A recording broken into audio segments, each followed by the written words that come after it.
Every day, aspiring musicians dream of getting out of their garages and taking their songs on the road for the world to hear. But not everyone's successful at making a living as a gigging musician. There's a right way and a wrong way to navigate the music business, and whether you're looking to book your first gig or plotting an extensive world tour, this show will help you demystify the live music industry by providing first-hand insights from artists and professionals who are doing it at the highest levels. Hey there, I'm Tony Neely, and this is the Book Your Band Podcast.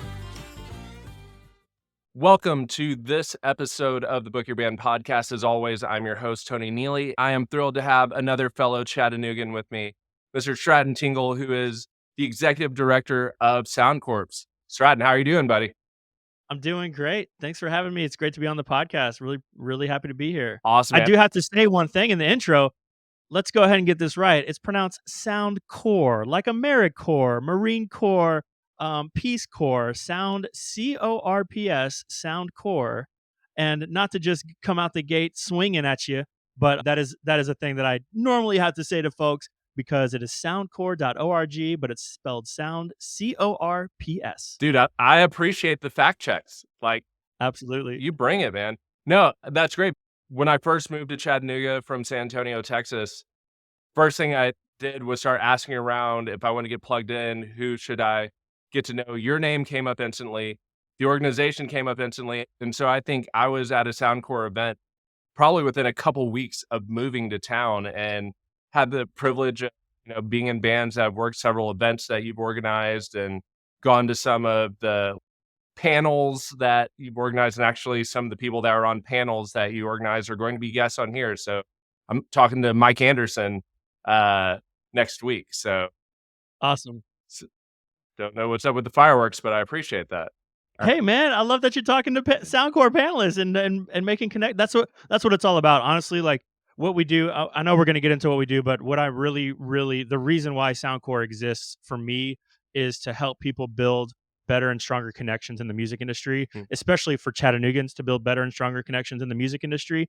That's how I got into this, and that's really important to my own personal for my own personal growth, but also like the thing that I felt like I was lacking as a musician in Chattanooga and as a person trying to sort of make it in the music industry in Chattanooga was having basically no connections and just trying to do it on my own and feeling like I was on my own. So the fact that you've taken part in some of our programs and events and been on some SoundCorps stages and grown your own network that way and found value out of it and are continuing to build relationships through that makes me really happy. Absolutely, man.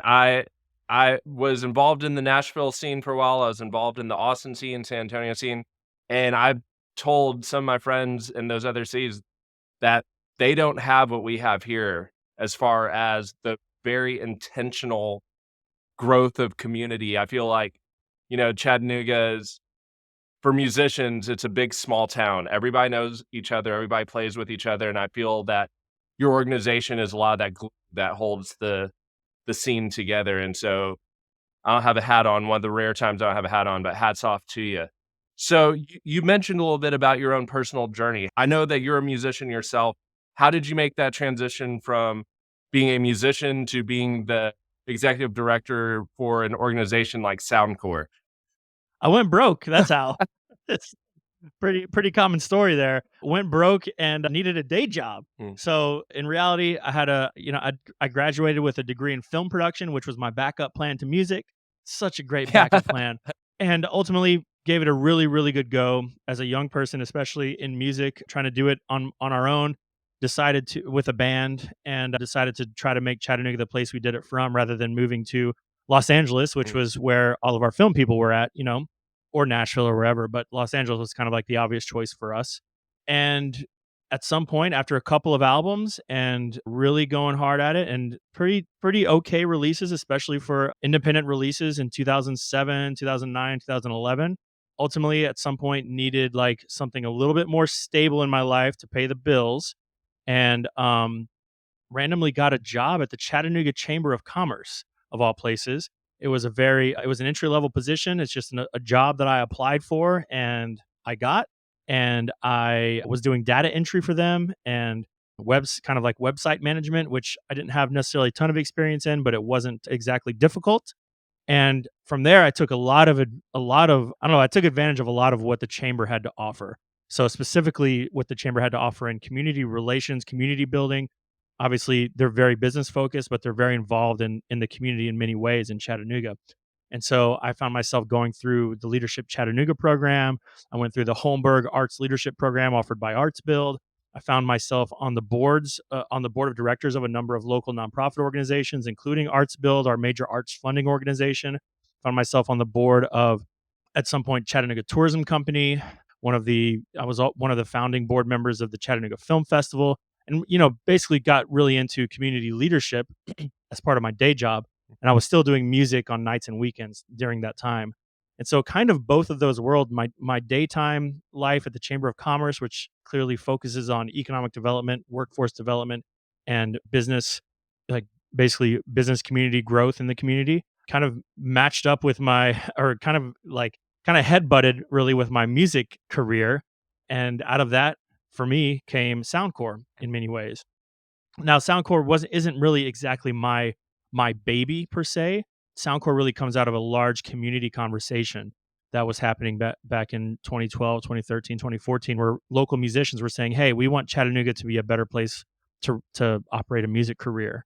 And how can we do that? Because we don't think the audiences are supporting us in the way that we need to. We don't think there's enough venues. We think the sound ordinance is outdated, and there's a lot of hurdles to for throwing like DIY music events, and the list kind of goes on and on as far as like what people were kind of complaining about. And those complaints kind of got loud enough that some of our community leaders started hearing them and said, "Hey, we think it is valuable for a community like Chattanooga to have a thriving music economy and a music scene, and we think that really can boost a city's presence and a city's vitality, and really be attractive to recruiting new businesses to town, new workers to town, employees, whatever it may be." And so and really we think music is an integral part of a city's growth. So they put some money behind putting a study together of the economic impact of music on Chattanooga's economy. And in 2013, the economic impact was $141 million annually. And that translated into a pretty sizable chunk of taxes. Mm. And so for, on the county, city, state, and obviously federal side of things. So they put a little bit of money behind the idea. They called it the Chattanooga Music Resource Center. And the three foundations who kind of fronted the money for it approached me and asked me to lead the idea, to lead the organization that, again, at the time was called the Chattanooga Music Resource Associate or Chattanooga Music Resource Center. And yeah, we decided what we were going to do, kind of like looked at the pot of money that we were dealing with, which essentially covered my salary as well as a little bit for programming, but not a whole lot more than that. And said, I think the lowest hanging fruit, or we, the community, thinks the lowest hanging fruit is to really empower our local musicians and local music industry entrepreneurs to grow their businesses from the ground up, rather than doing some other things which you might do in economic development. And I won't get all into all that, but I'll just say like our focus from the beginning has been to offer programs that are similar to what you might find at like music business school, for instance, Mm. or what you might find at a chamber of commerce for growing a community of people who are focused on similar types of business. Networking, like we already mentioned, is a really big part of that. And then the flip side of what we do, or the other, not really the flip side, but the other kind of big bucket we work in is trying to help Chattanoogans in general realize that we are a great music city, that we can be one of America's great music cities, Mm. and that we have really great local providers. And so every chance we get, we're trying to put local musicians, local other music industry professionals and providers in front of our community at large. And so that's kind of the paradigm we're working in. Hopefully, it kind of explains how we got here and why we do what we do. And we are a small nonprofit 501c3 organization. So we also got to pay the bills. And sometimes that means doing work that maybe lies a little bit outside of those very specific missions.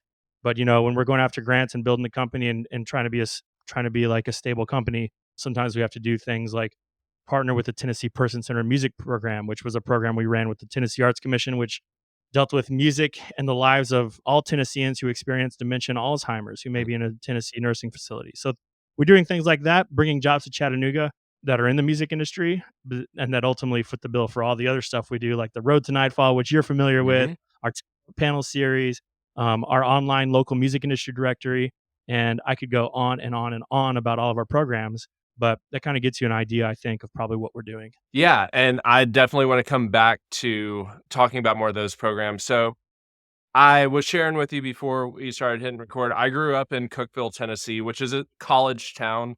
Anybody that's listening, if you don't know where Cookeville is, if you look a map of Tennessee, Nashville's here, Knoxville's here. If you put your finger right smack dab in the middle, that's Cookeville.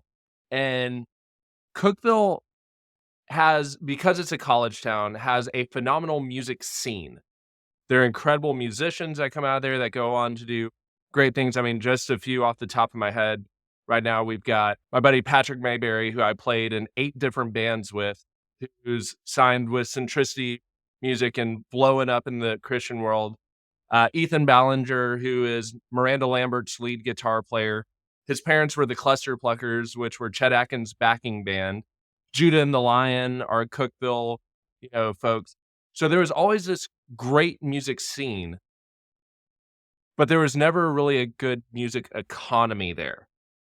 So even though we had some local venues that were supportive of letting us come out, even though it was a college town, we weren't getting paid.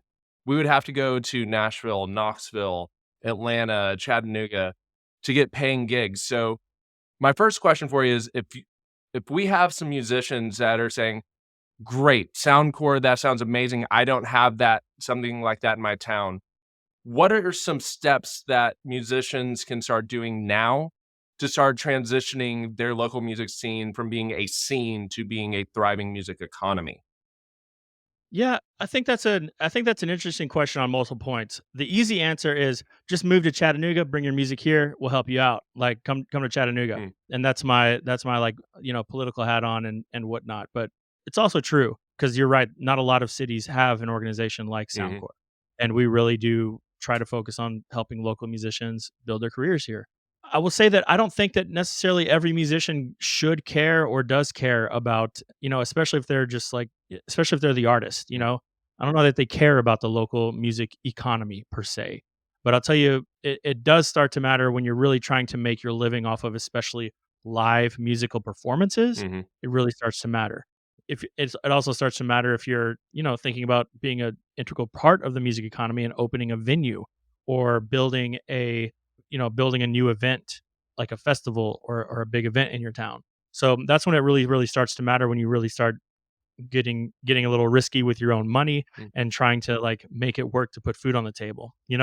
So it's a very specific question that I think that a lot of people don't necessarily need to care about so much. I think probably a lot of people need to care about whether and how they're contributing to their scene Mm. and whether and how they're involved in their scene, whether that scene is a robust economy or not, and whether they're collaborating and being a good part of their community. That's what I think is ultimately most important and most fulfilling for most people. Mm. So when I start to talk, our mission is building the music economy. When I start to talk about that, a lot of eyes start to glaze over. It's ultimately about creating jobs and job growth. But the thing that's most important, I think, really for most people is the scene aspect and how connected to the scene they feel, how active the scene is, and how much they're able to be inspired, create new content, and collaborate with others. So as someone who part of your 9 to 5 and beyond, because I know you work all hours, crazy hours, what do you see working in actively building those local communities of musicians right now? Is it tied up in specific events? Are you seeing certain intentional networking, like mixers going? What is working to build a community of musicians in Chattanooga and beyond? I have a lot of different answers to that, but I think it ultimately comes back to that collaboration point. Mm, And I think that's something that really works is maybe like a marriage of kind of like the being willing to go to the networking and educational events and like really, really maybe even branching out and potentially thinking about your project as a business and like sort of treating it that way. mm, Because once you're doing that, you're starting to run into like-minded people who are running their project as a business, and you're able to like bounce ideas, collaborate, and all that kind of thing with each other. But also just be open to hanging out with new folks. mm. So like something that I think that Chattanooga should really take a lot of pride in is that I feel like we're really a crossroads of two very specific types of music. In Chattanooga, we have very robust culture in the hills and mountains surrounding Chattanooga of Appalachian bluegrass music. There's a lot of really great bluegrass all throughout the region, Mm. but really in the mountains and hills all around Chattanooga. We also have a very robust history of excellent R&B, gospel, and jazz, and essentially Mm. black music Mhm. that grew out of what was called the Ninth Street back in the day, which is now MLK Boulevard, which was really a hub for black-owned clubs, restaurants, and music venues from for for a very long time. Mm. And so the fact that those 2 genres are so well represented in our community, I think offers us a very unique opportunity for collaborations to happen and for even potentially, new musical genres and explorations to kind of like bubble up from the grassroots, if from the soup, from the mix. But if you're not throwing different ingredients in the soup, then the soup tastes pretty bland, or the soup is, you know, nothing new. It may be something that you've had before. Mm. So an example that I always pull on is one of our local musicians here, and you can probably list a few people as well. But Tyler Martelli is a great example of a person Beast of a who, musician. Such a great yeah, musician. absolute beast of a musician, was winning awards, was running Bluegrass Music Association awards as a young person on harmonica. He's an excellent mandolin player. He can play any instrument. Mhm. I'm And it's one of better those than things anybody else in the room. and better than anybody else in the room. But he's got a long history with a lot of bluegrass bands. He's a younger cat, but he also started working a lot with some various hip hop and R&B focused groups in town, especially the House back in the day, but then also a lot of others. And a lot of funk bands come out of that as well. Mm. So you'll hear some Tyler Martelli on some straight rap songs, some hip hop songs, some R&B, some funk. And when you get someone like him playing in all these different genres, you see people moving you see people feeling more welcome to expand their horizon and expand their in crowd, or if you will. And that really helps unlock new doors for really audience development. Mm. Because anyway, so we can get off on a whole tangent about audience development, but I think that crossroads piece is really important. And you see that really happening, and you see some really creative things happening when you've got a classically trained or bluegrass trained musician sitting in on a session with a hip hop artist. Mm. You know what I'm saying? And that's been one of the coolest things, and I think one of the healthiest things that any music scene can do. And I think we've started to do pretty well here in Chattanooga. Hey, folks, we'll get right back to the show. If you're enjoying this episode and finding any value at all from it, I would sincerely appreciate it if you would take just a few seconds to leave a review on whichever platform you're listening to the Book Your Band podcast. Your review and comments go a long way in helping new listeners find our show. And honestly, it just makes my day. Thanks so much. Now back to the show. So, what are some programs or events that SoundCorps is doing to specifically foster that collaboration? I think the Road to Nightfall concert series is definitely one of those. Road to Nightfall. So for those who don't live in Chattanooga, we have 35 or so years of an event called Nightfall Music Series, which is a free Friday night concert series that happens in downtown Chattanooga that was really part of the redevelopment of Chattanooga from a pretty rundown southern manufacturing city to something that's pretty nice and robust and still has a blue collar backbone. But anyway, Nightfall is a big deal in Chattanooga, and we started producing the Road to Nightfall concert series around 13 or 14 years ago. That really is the pipeline that gets local bands onto that larger Nightfall stage.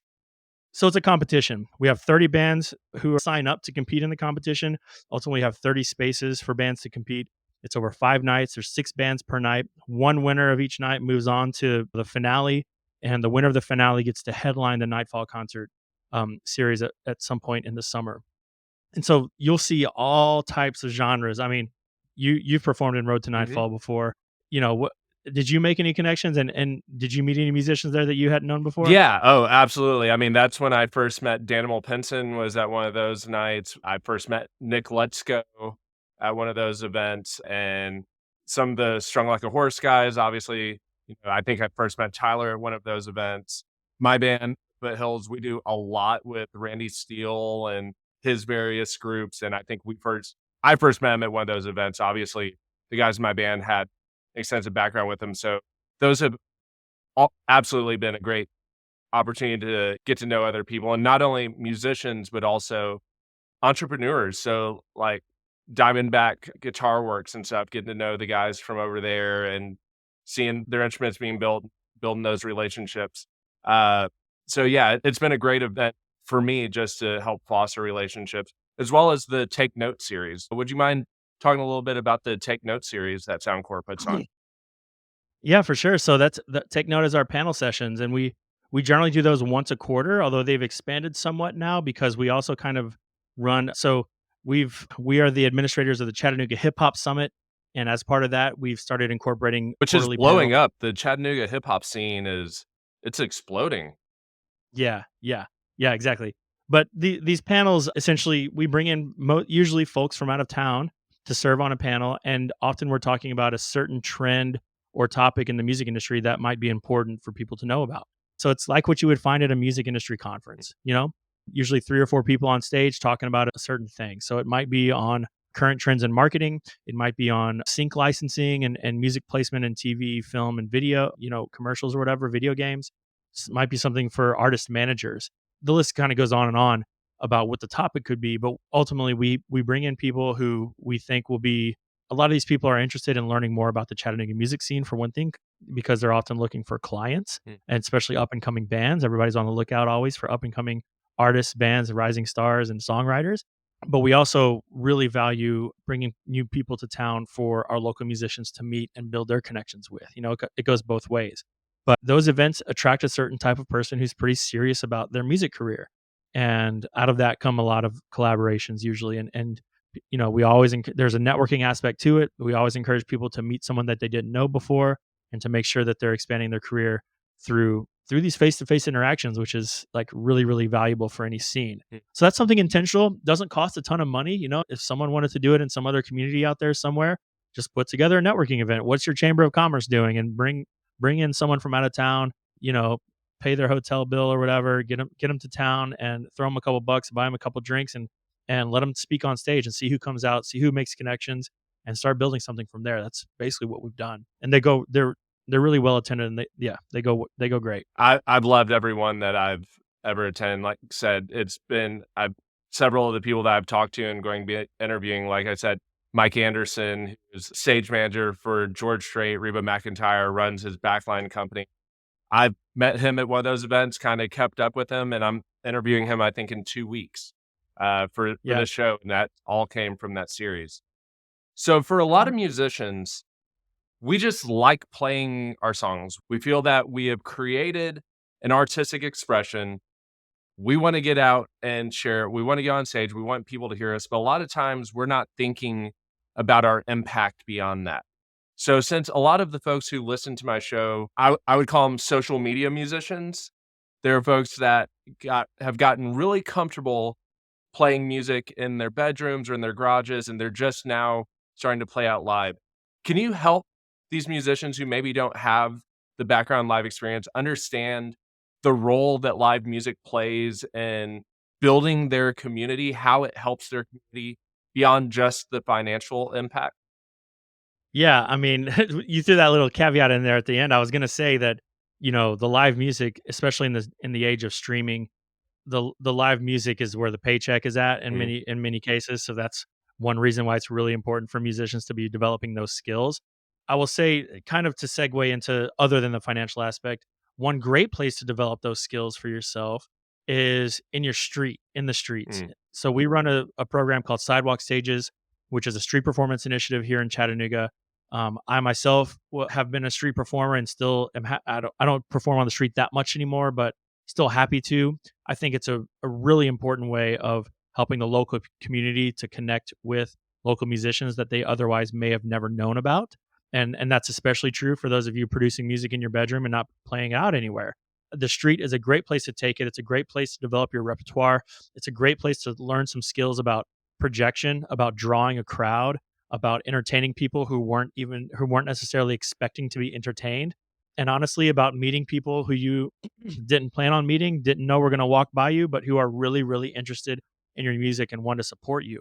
A lot of times people walking by want to support you in ways like hiring you for their corporate gig or for their wedding or for their birthday party or whatever, or would just want to hang out and buy a CD or buy an album or buy a t-shirt or whatever. buy a sticker or something, or just throw you a couple dollars because they really appreciate the art that you're bringing to the street and the vitality that you're bringing to your community. Mm. So that's a great way to really, for a lot of people, it might not, an open mic night is probably even in some ways a better way to start for a lot of people Mm. because the street can be a little intimidating. But honestly, getting out there and singing on the sidewalk, that's what Bessie Smith did to start her career, a legendary Chattanooga musician. Yeah, one of the godmothers of soul and R&B Mhm. in America. She started off as a street musician, as does, I think probably most musicians that are out there really doing their thing have spent some time on the street, understand, have built their skills that way, and is a really good way to kind of get your stage legs under you and also connect with people who otherwise you might not reach. And it's really, really a fun way to practice your art. Yeah, and Chattanooga, we do have the benefit that you don't have to have a busking license here. Uh, Yeah. so I had a former student of mine who is a phenomenal songwriter, great player, great singer, great songwriter, but he has horrible anxiety and stage fright. And so I've been trying to work with him to get to the point of getting out to do his first open mic. And before he could get that point, the first time I ever got him to play out live in public, I said, "Just meet me at Coolidge Park. We're gonna meet at this bench. You're gonna just stand there and you're gonna sing some songs." And he was nervous, but it did start helping him understand this is something I can do. There's people walking by, they're going to listen, then they're gonna walk on, but it shows that I can get those shaky knees under control to start moving up to get ready for the open mic night where I will be on stage, I will be amplified, people will be giving me their attention. And I don't know if you can confirm this. I saw some numbers a while back that said buskers in Chattanooga average about $20 an hour. Let's see. Let me do some quick math real quick. Probably about, probably a little less than that, a Mm, little bit less than that, I think. Somewhere more in the range of like 15 bucks an hour okay. is probably what I would say. It clearly depends on your sort of level of performance and a lot of other things, whether you've picked a good spot, whether it's, whether the weather's good and stuff. Mm, So it fluctuates quite a bit. yeah. But yeah, you can make some decent money. You can definitely make some decent money. Yeah, especially as a young musician, find that hot spot, get out there and do it. So you were going to segue and talk to us a little bit more about beyond the financial impact. What is the impact of having a strong local music scene on a community?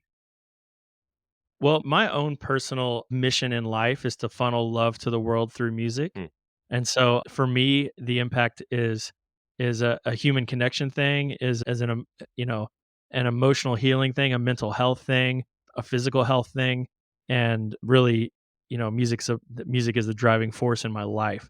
So that's a very personal question kind of for me. mm, As far as like, the impact on the community, you can go a lot of different ways on it. When I'm having to sell what we do to community leaders, I'm often having to talk about heads in beds, hotels, like mm, what it does for tourism, how it drives tourism to a community. I'm often having to explain the value of a nighttime economy, like how important it is to have things to do at night for people to have like some vitality in your community and to really have some economic activity happening not just during the day, not just in the business district, but also in the entertainment district. mm. You know, so but ultimately, aside from the financial stuff, it's clear music brings a lot of vitality, a lot of energy, and a lot of healing to a lot of people.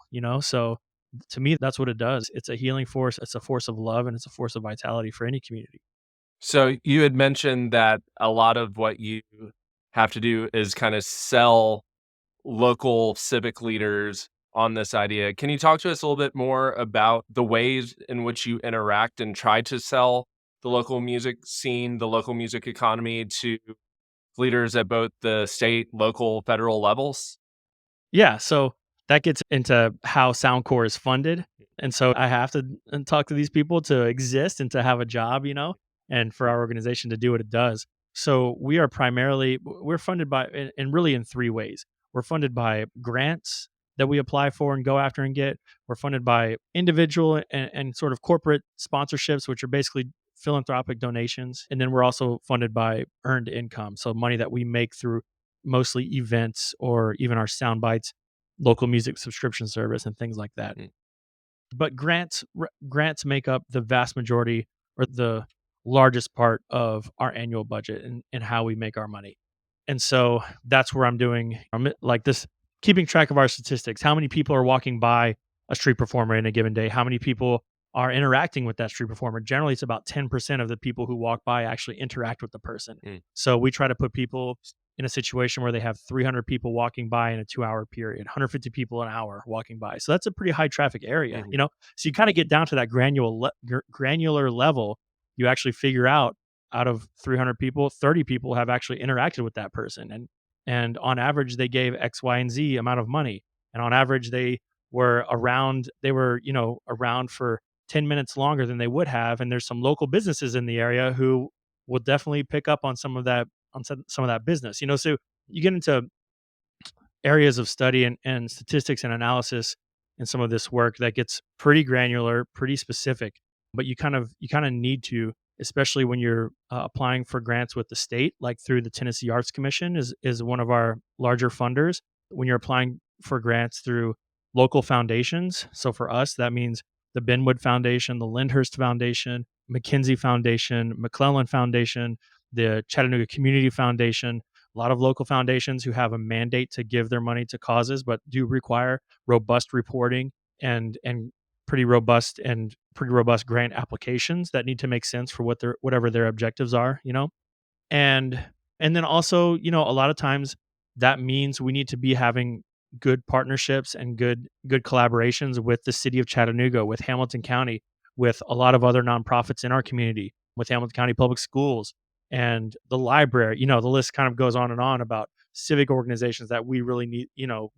It's good for us to partner with and join together and help, make everybody work smarter and better and bigger in so many ways. So I don't know if that really quite if that answered your question, but that's the lingo I speak, and mm. that's why I speak in those terms, is because those are the folks who are footing the bill for most of this work. So let's talk a little bit about the partnerships element. When you are seeking out partnerships that are going to support the local music scene, I mean, the easy ask would obviously be to go to arts commissions, to go to your restaurant scene, your bar scene, places that may become hosts to live music events. What other kind of maybe non-traditional pathways do you look for to build community partnerships that maybe musicians, bands, people in other communities that are looking to build their scene might not be thinking of as being helpful resources to tap? I think that's something that has happened that's really interesting here in Chattanooga recently that I think could be replicated in many cities. Is we have one of our local foundations, the Bobby Stone Foundation, the Robert F. Stone Foundation, this year came out with a pot of money of $25,000, and they said, you know what, we're going to reserve this amount of money for local nonprofit organizations who want to feature music at their fundraiser. So we're talking about the Kidney Foundation, name the nonprofit. There's 100,000 of them here in Chattanooga. Mm, Like could be any 501c3 nonprofit, the Kiwanis Club, doesn't matter. But if you want music to be part of your fundraiser for your nonprofit, we want you to hire a local musician or a local music industry provider. So that could be the sound, stage, and lighting person. But we want you to hire a local musician, and you can apply for up to $2,500 to pull this off. So ultimately, if they gave only $2,500 grants, they're offering 10 grants. But I think what we're finding is or what you'll see is organizations are spending $600, $1,200. Not everybody's spending $2,500 on a full band and all the bells and whistles, mm, but people are spending $500 here on a solo pianist for their thing or whatever. And I think that is something that's pretty cool, and that really kind of breaks down barriers and really allows some of like what you're talking about. It doesn't force any partnerships to happen. mm, It just allows really cool partnerships to happen where local nonprofits can hire local musicians, which we want them to do anyway, but it gives them an opportunity to find some extra money that they don't have to pull from their bottom line or sell an extra table to make happen, mm. you know? So if you are an indie musician in a town that has lots of nonprofits but isn't necessarily receiving grant funds to hire musicians, What might be some ways that you could see artists pitching themselves to these organizations to say, "Hey, make room for us at your event?"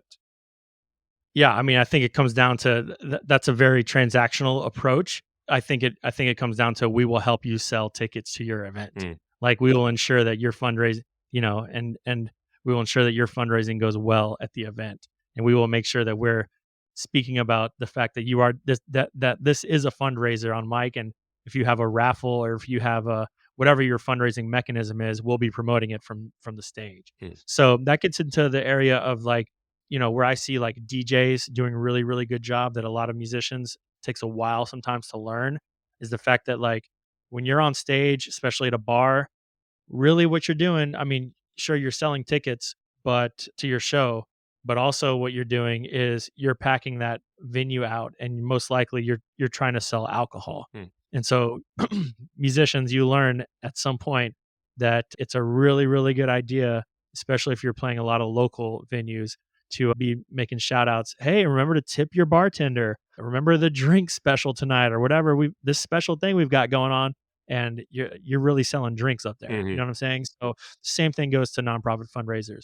Hey, remember to buy your raffle ticket. We've got a T-shirt in there. We'll perform at your niece's birthday for an hour with your raffle. Remember this is so hyping the crowd up, making people feel like they're having fun, and that's all part of your sales pitch to these to and it to nonprofits. It could be for profit corporations like large employers have employee celebration days, picnics, whatever it may be. mm, So, and a lot of times this comes through family members. So here, like especially in the bluegrass scene and the gospel scene as well, really, really great musicians in the gospel scene and church scene here. They'll have a family member work at a large employer and the employer's having a big family picnic day. And guess what? They've got money for a stage and a simple sound system and a couple of hours of live music that, is coming from the, you know, a family member of the band or whatever. mm, So those are all great places to be to make sure that you have some FaceTime in front of and make sure that's the thing. The place that a lot of local musicians don't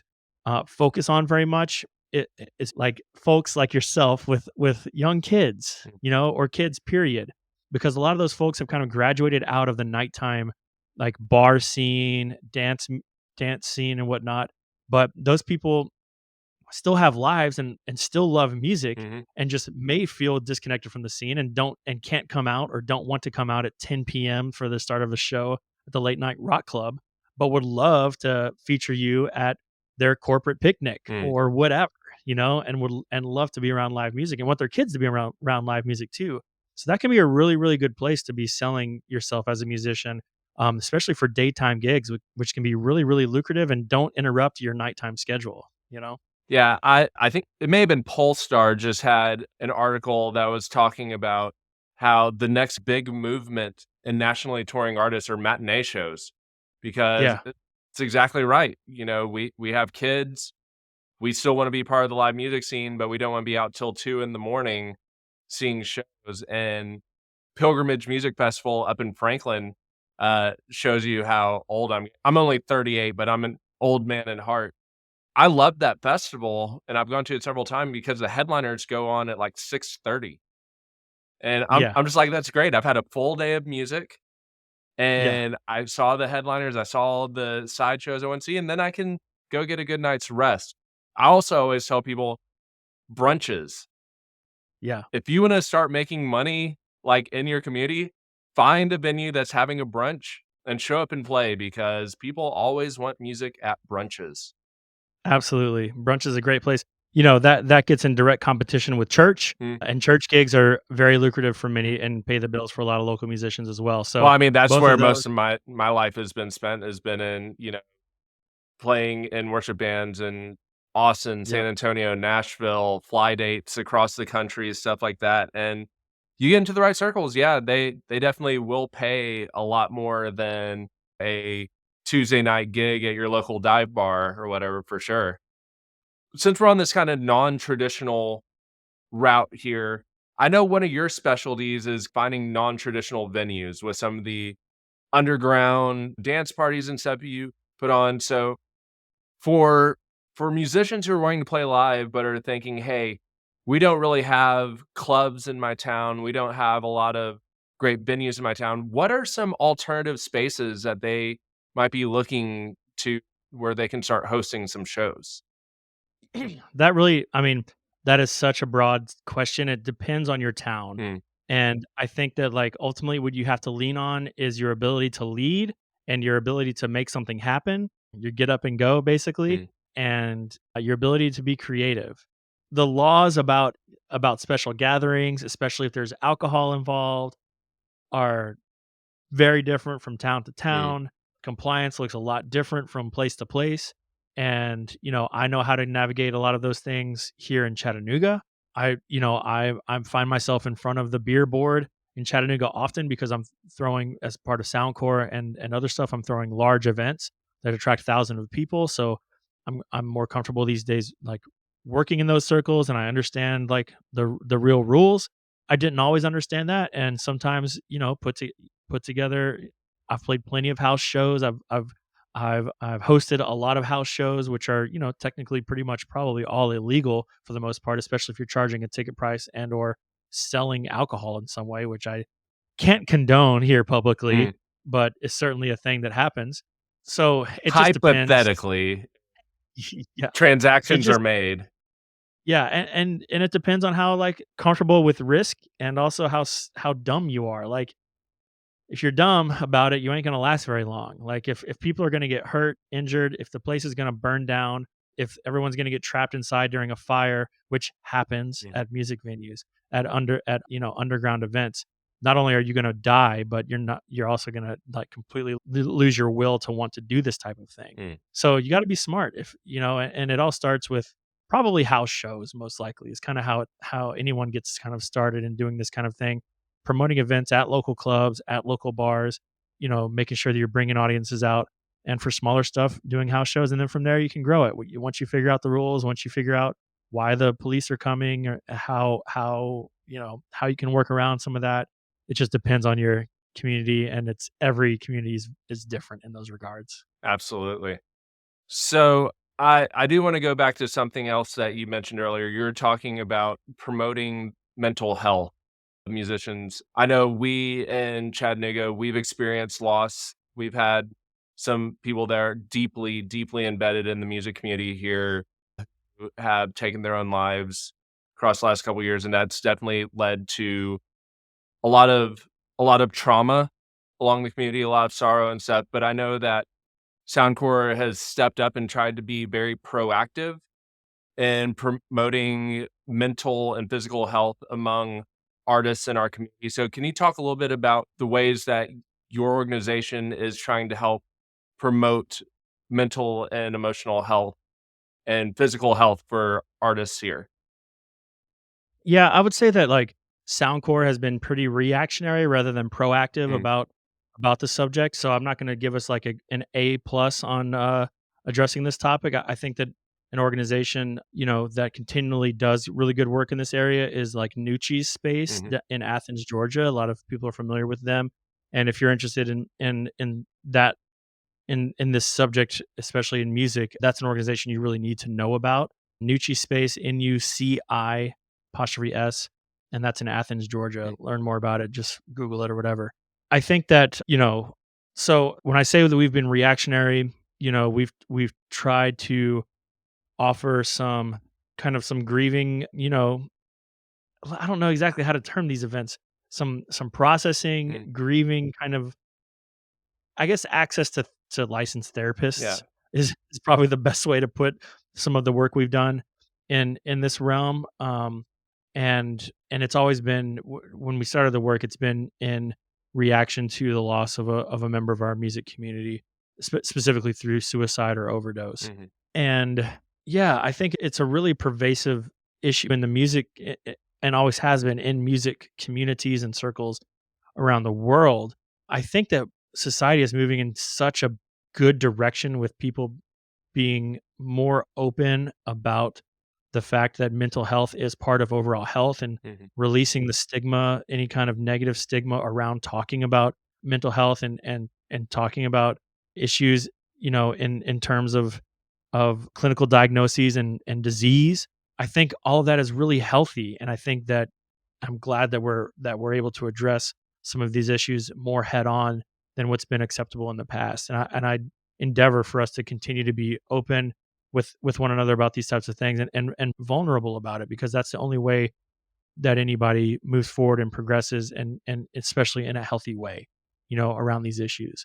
So that's probably kind of like one of my main points, is like recognizing it, talking about it, being open, being aware of resources in your community, specifically licensed therapists and licensed counselors, and understanding, like, hey, like, here's how much it might cost you to go see someone, and maybe you can maybe, like SoundCorps does, find a little bit of money, because it doesn't usually take like a massive grant to make this happen, but find a little money to help out your friends who may be going through something, and it's ultimately up to the people going through it to be able to be willing to ask for help.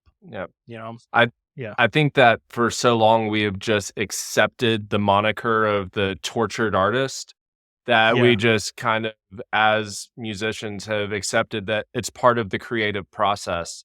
And I think you're yeah, right that we're getting to a point where we're saying destroying your life for your art or suffering in silence doesn't have to be part of your creative process. And I I know you said that is reactionary in the way that Soundcore has approached it, but I do want to let you know that it is appreciated and is noticed, just having friends and family members who suffer in that way, to know that, you know, within the music community here, that people are stepping up and saying, we don't want somebody to end up as another statistic, that we are here, that we're having community therapy and grieving sessions where yeah, people were coming out of the woodwork saying, this is giving me a place where I can be honest that this is something that I've been struggling with, and people can come yeah, alongside them and start helping them. So that is appreciated sincerely. yeah, So as we're looking towards the future,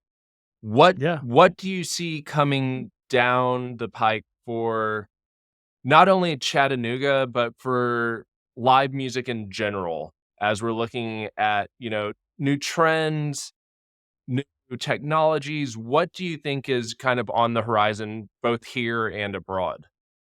Well, that's an interesting question. I'm just going to mostly speak towards what we're working on, Mhm, and what we've got coming down the pike, because yeah, it gets way too big and expansive. So for us, Chattanooga is experiencing a little bit of a crisis in our festival arena. mhm, Like Moon River Festival has canceled this year, mhm, and Riverbend Festival has canceled this year. Those are our two largest mhm, music festivals here in Chattanooga that we've enjoyed for many years. Moon River, for a few years. Riverbend for quite a long time, mhm, and that's a little bit of a crisis in some ways. So for us, there's a real opportunity in Chattanooga for local event producers to do there. There's just some big gaps. There's some big gaps, and there's some opportunities for people to do some work. So that's one thing that we're looking for here in Chattanooga. One, I think we can assume that these festivals canceled this year or are not happening this year because they didn't make money. mhm. I don't think any of them will say that, but why would you cancel if you were making money? Well, they So, also both the last several years have been hit by weather in pretty catastrophic ways. yep, and that affects the bottom line. So thinking about some of that stuff, especially as a local event producer, and developing the audiences, like if you're so we can ask a lot of questions about all that, but I think there's some real opportunities there. And I think that as far as the future goes, like, what do festivals look like? Why do people attend them? What makes a festival successful versus not successful?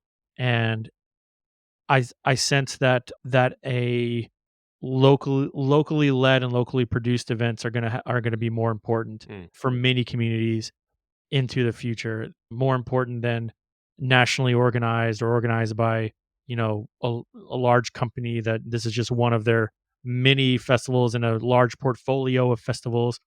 So I sense that that's a thing, especially here in Chattanooga. mm, And it's certainly something we're going to be working on and hoping to remedy here, because we music festivals are a real, I mean, like, a huge part of the music economy. mhm, So be real about that. I think that streaming and digital music is not going away at all.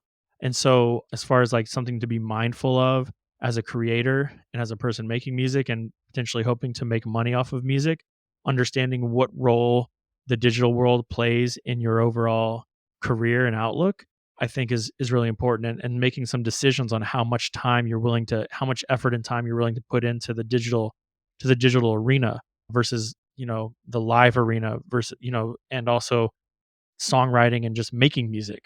Like, content creation is different than making music, and entails a lot more, and can be a real draw for a lot of people. And a lot of people are taking their art into different ways, and are not as drawn to music as an art form, as music being one component of like a digital online presence art form. Mm. So there's some things happening there that I think are kind of interesting, and ultimately oftentimes a distraction for many musicians, because a lot of times the distraction's not paying off in the way that people are hoping it'll pay off. Whereas the live shows and working on your musicianship is gonna keep you a job, you know? So I think that those are a couple of things that we're often thinking about, is the festival thing, as well as kind of like the balance between an online sort of presence for local musicians versus developing, more traditional skills and live performance kind of skills, Mm. Gotcha. So, as we are wrapping up here, you've done the touring thing. We've kind of shared war stories from playing South by and stuff like that. So I know you've done the road life. For somebody who has been there to where you are now and taking more of a corporate role, what is some advice that you might give to younger or more novice musicians who are looking to get out of their garages and to start getting out playing live? I mean, it's so simple. We've already talked about a bunch of this, Mm. which is like, I think it's really important to get out and play live, and really to have a good time and throw some parties with your friends.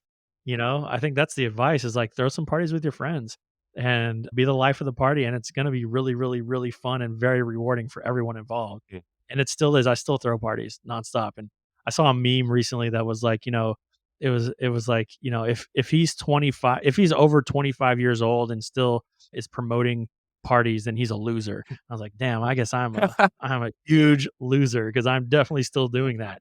But I have fun with it. I don't really care. And a lot of people come out, and a lot of people have fun, and create great memories with one another. And I love music, man. And so I think anybody that's drawn to it in that way is gonna have the same drive, and it's gonna keep happening. So, So just follow I that drive. And trust. I Yeah. I always say that guys, especially, we don't grow up, we just get older. So throw your parties, have fun, play live. Um, Stratton, where can we find you online? Where can we learn more about SoundCorps and what SoundCorps is doing online? Yeah, find us at soundcorps.org. That's soundcorps.org, as well as all social media platforms. But that's a great place to find us. Awesome, man. Thank you so much for your time. I know you probably have 17 events within the next 24 hours. So, You know it. all right, we appreciate you, buddy. Thanks so much. Thank you. Thank you so much for listening to this episode of the Book Your Band podcast. If you enjoyed the show, I would sincerely appreciate it if you hit that subscribe button and share the show with some of your friends. To stay informed on upcoming episodes, be sure to sign up for the Book Your Band mailing list, and also follow us on Facebook and Instagram. All those links are available at www.bookyourbandpodcast.com.